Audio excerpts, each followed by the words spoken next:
प्रिय साथियों, आप सभी को मेरा नमस्कार। मैं आज आपके सामने एक बहुत ही महत्वपूर्ण तथा रोमांचक विषय पर अपने विचार प्रकट करने के लिए उपस्थित हुआ हूँ, जिसका शीर्षक है कृत्रिम बुद्धिमत्ता, जिसे हम अंग्रेजी में आर्टिफिशियल इंटेलिजेंस या AI के नाम से जानते हैं।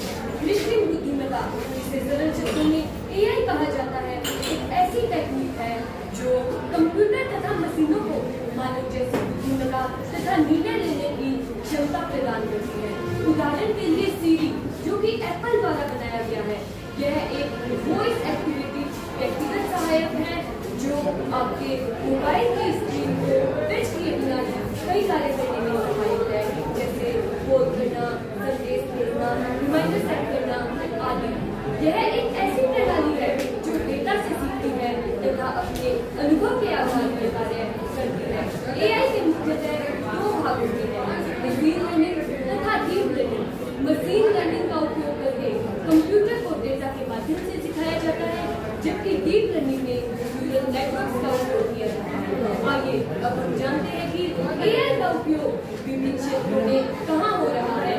स्वास्थ्य सेवाओं में AI का उपयोग रोगों की पहचान तथा उनके उपचार में हो रहा है। यह डॉक्टर्स को तेजी से तथा सटीक निदान करने में मदद करता है।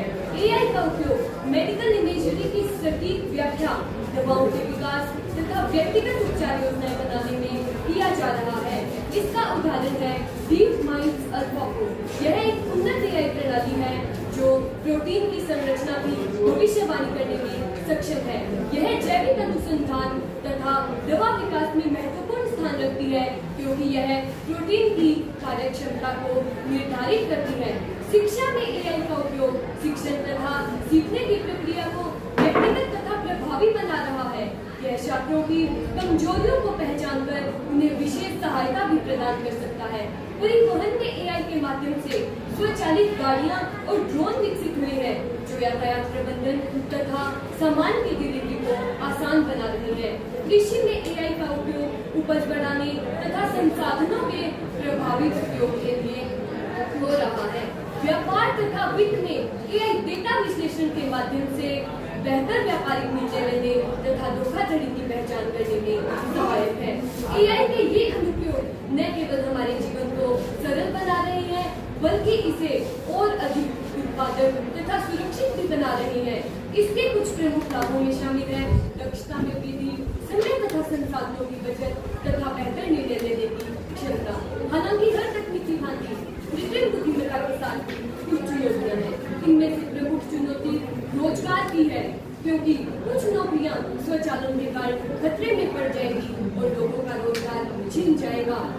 इसके समक्ष एक अन्य चुनौती गोपनीयता और नैतिकता के वे मुद्दे भी है, जो डेटा सुरक्षा तथा व्यक्तिगत जानकारी से जुड़े हुए हैं। एक इसका महत्वपूर्ण मुद्दा तकनीकी असमानता भी है, क्योंकि सभी लोगों को इस तकनीक का लाभ समान रूप से नहीं मिल पा रहा है।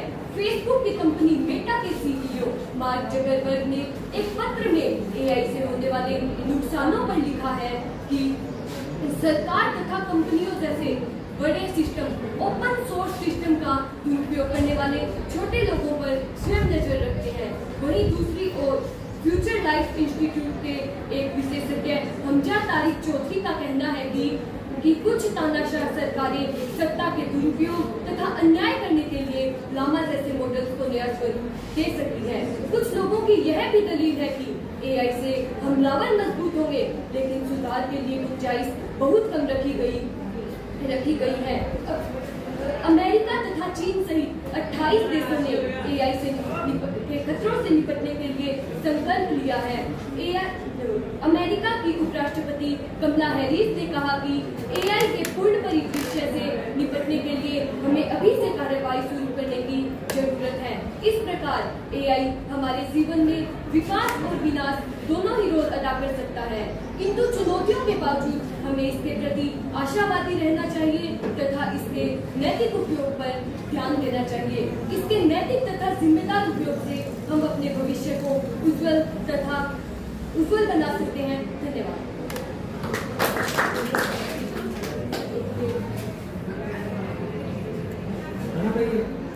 आपने एक्टिविटी शुरू की।